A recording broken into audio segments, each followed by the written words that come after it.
علی علی حق ہے، علی حق ہے، علی حق ہے، علی علی جدھر حق ہے ادھر مولا، جدھر حق ہے ادھر مولا، جدھر مولا ادھر حق ہے۔ مخاطب کر کے کہا اے میرے حبیب کہہ دیجئے قل۔ تو بہت سے مشرکین نے سوال کیا کہ بھی ہمارے بت تو ایسے ہیں ویسے ہیں، آپ کا خدا کیسا ہے؟ اب کوئی یہ سوال نہ کرے کہ قل ہوا کیوں آیا، کہنا چاہیے تھا قل اللہ احد، وہ اللہ ایک ہے۔ توجہ ہے میرے ساتھ؟ تھوڑی سی ایک علمی تفسیر کو پیش کروں گا، ان بے انتہا اس میں فضائل کے نکات بھی ہیں، میرا پورا یقین ہے سارا مجمع میرے ساتھ ہوگا۔ تو اب ہونا یہ چاہیے تھا کہ قل اللہ احد۔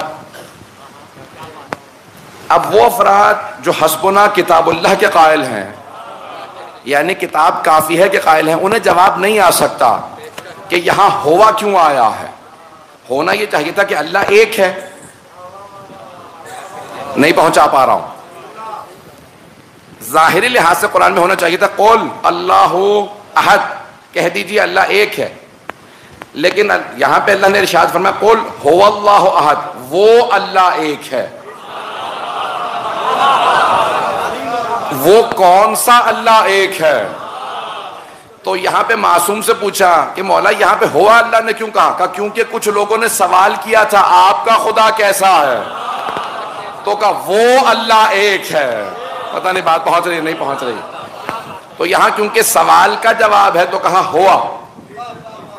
سب سے بڑا ادیب مانا جاتا ہے عربی زبان کا، آج 1400 سال اسلام کی تاریخ میں سب سے بڑا عربی زبان کا ادیب جو نحوی مانا جاتا ہے، علم نحو کا سب سے بڑا ماہر مانا جاتا ہے، وہ ایک ایرانی ہے، نام ہے سیبویہ، نام یاد رکھیے گا احمد سیبویہ، اور وہ تھے شیعہ۔ کوئی ادب میں آگے بڑھ ہی نہیں سکتا جب تک کہ علی کے در کی خیرات نہ مانگے۔ تو تمام ادبا نے ان کو انتقال کے بعد خواب میں دیکھا تو دیکھا انہوں نے سر پہ تاج پہنا ہوا ہے۔ کہا یہ تاج سر پہ کہاں سے آیا؟ کہا تمام ادبا کہتے تھے، ادب والے کہتے تھے کہ میں سب سے بڑی ضمیر ہے، کیونکہ اپنے سے بہتر کوئی کسی کو نہیں جانتا، اور میں کہتا تھا ہوا وہ سب سے بڑی ضمیر ہے۔ کہ سب اپنے کو کہتے تھے، میں اللہ کو کہتا تھا۔ پتہ نہیں بات پہنچ رہی ہے نہیں پہنچ رہی ہے؟ تو کہ قل هو اللہ احد، هو اللہ احد، وہ اللہ ایک ہے۔ جناب امیر صفین کے میدان میں اتر رہے ہیں اور ایک آدمی نے سوال کیا یا علی ذرا بتائیے احد کے معنی کیا ہے؟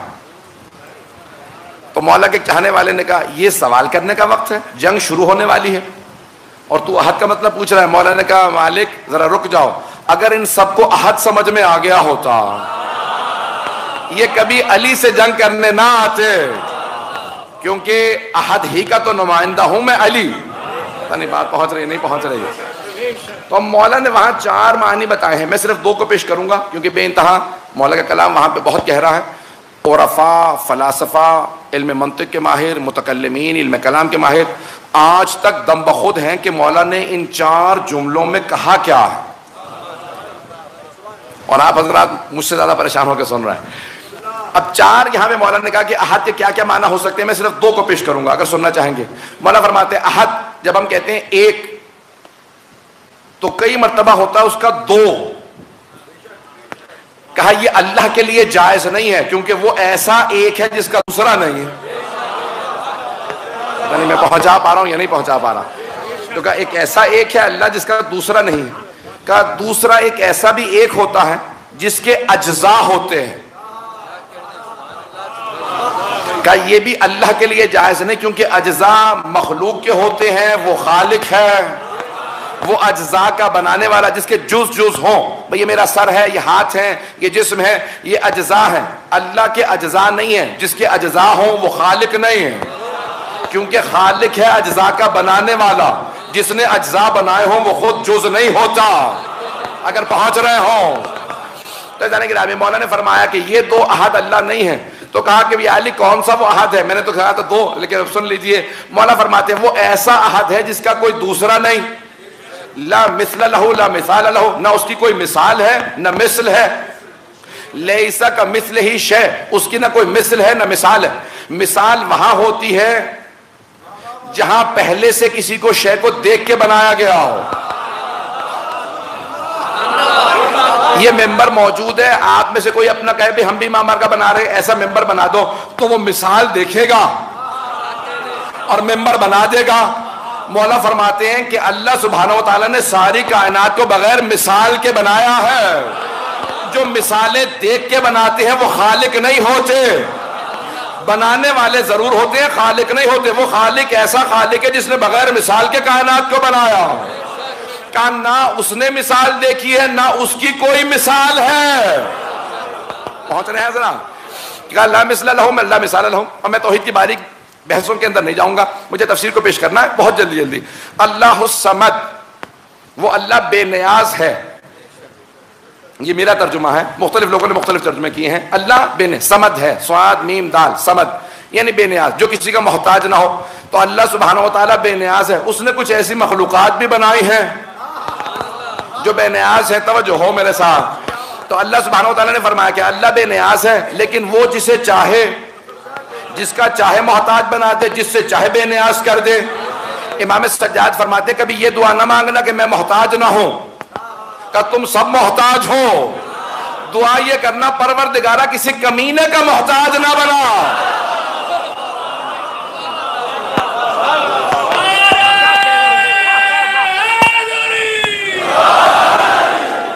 اسی پیارے انداز سے سنتے رہیے گا، مجھے تفسیر کو پیش کرنا اور میں انشاءاللہ تعالی چند مطالب پیش کروں گا۔ تو اللہ الصمد، اللہ بے نیاز ہے، لم یلد ولم یولد، نہ اسے کسی نے پیدا کیا، یعنی وہ نہ کسی کا بیٹا ہے، ولم یولد، نہ ہی اسے کسی نے پیدا کیا نہ اس نے کسی کو پیدا کیا، نہ اس کا کوئی باپ ہے نہ اس کا بیٹا ہے، یعنی اس کا کسی سے کوئی رشتہ نہیں ہے۔ یہ رشتے جو جسمانی رشتے ہوتے ہیں کہ یہ تمہاری مخلوقات کے، اللہ کا کسی سے کوئی رشتہ نہیں ہے، سب کے سب اس کی مخلوقات ہیں۔ عزیزان گرامی، جب اللہ کا کسی سے کوئی رشتہ نہیں ہے تو اب اس کا عہدے کا رشتہ ہے، جسم کا رشتہ نہیں ہے، کیونکہ وہ خود جسم نہیں ہے۔ توجہ ہو، اسی لیے اللہ نے یہ نہیں کہا اس نے اپنے نبی کو معراج کرائی، اللہ نے کہا سبحان الذی اسری بعبدہ، کمال اس ذات کا جس نے اپنے بندے کو معراج کرائی۔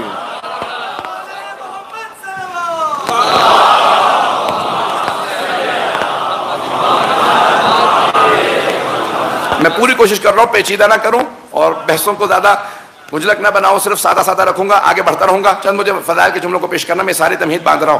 تو لم یلد ولم یولد، نہ اس کا کوئی باپ ہے نہ اس کا کوئی بیٹا، اللہ کا کسی سے کوئی رشتہ نہیں ہے۔ اگر اللہ سبحانہ و تعالیٰ کسی کو پسند کرتا ہے تو اس کی بندگی کی وجہ سے پسند کرتا ہے، بندگی کی وجہ سے۔ اسی لیے ہم تشہد میں بھی پڑھتے ہیں واشہد ان محمدن عبدہ ورسولہ، رسول بعد میں کہا، اب پہلے کہا، نہیں پہنچا سکا۔ ایک بہت بڑے استاد ہیں آقا حسن علی اس وقت بہت بیمار ہیں، شاید 95-96 برس کے ہوں گے، ہسپتال میں ایڈمٹ ہیں، اور یعنی ڈاکٹر نے جواب دے دیا، بہت بزرگ ہیں، ان کی 270 سے زیادہ کتابیں ہیں۔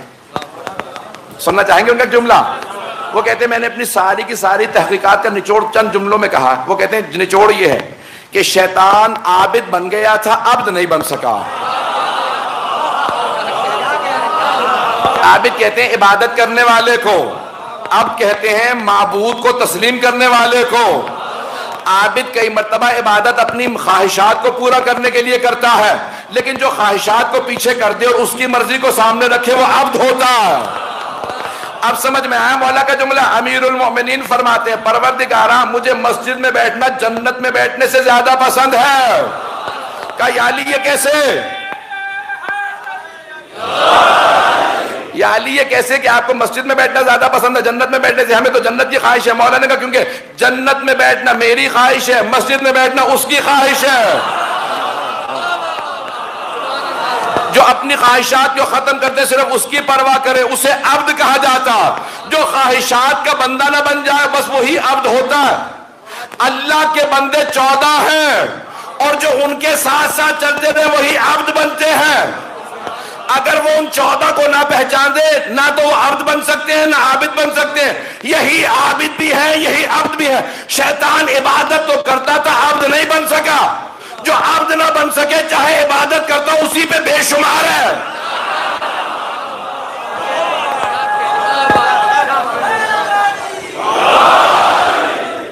اگر سخت جملہ کہہ گیا ہوں تو چلتے رہیے گا، میں پیش کرنا چاہ رہا ہوں۔ اب آئیے ذرا سن لیجئے، لم یلد ولم یولد ولم یکن لہ کفوا احد۔ کوئی بھی اس کا کف نہیں ہے. عزیزان گرامی اس ایک جملے کو میں حدیث نبوی سے سمجھاؤں گا. کوئی اللہ کا کف نہیں ہے. کچھ لوگ تو پہنچ گئے. کوئی اللہ کا کف نہیں ہے. آپ اردو میں ترجمہ کرتے ہیں کہتے ہیں اس کا کوئی ہمسر نہیں ہے. لفظ کف رسول خدا فرماتے اگر علی نہ ہوتے تو فاطمہ کا کوئی کف نہ ہوتا.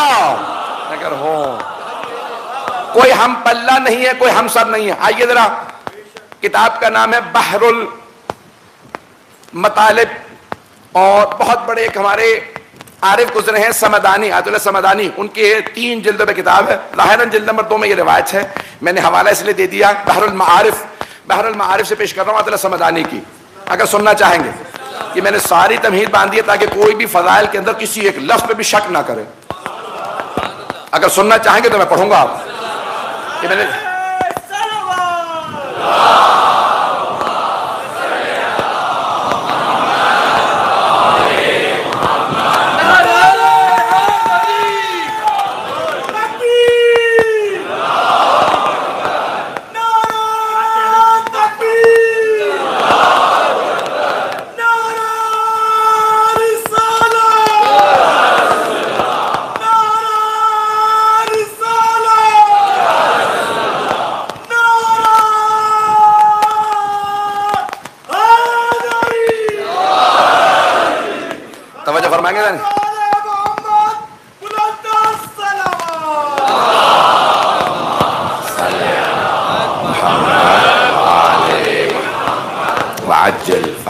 بحر المعارف سے پیش کر رہا ہوں. آیت اللہ سمدانی کی کتاب ہے.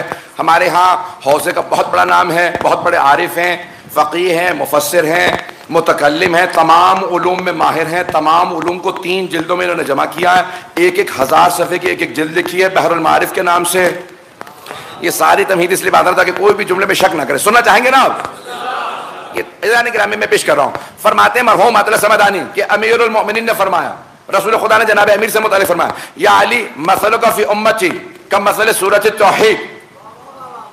یا علی آپ کی مثال میری امت میں سورہ توحید کی مانند ہے.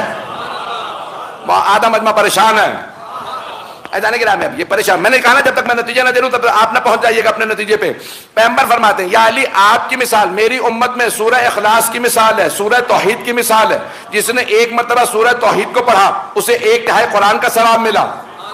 جس نے 2 دفعہ سورہ اخلاص کو پڑھا اسے 2/3 قرآن کے ختم کرنے کا ثواب ملا.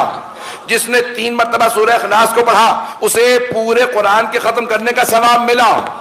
یا علی جس نے آپ کی ولایت کا زبان سے اقرار کیا اس کا 1/3 ایمان مکمل ہوا.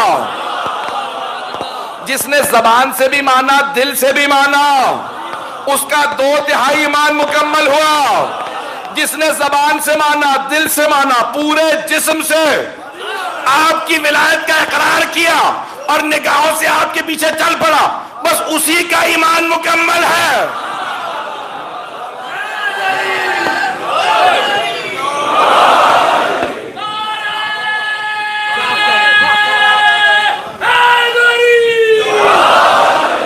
بات پہنچ رہی ہے جانے کے نام میں.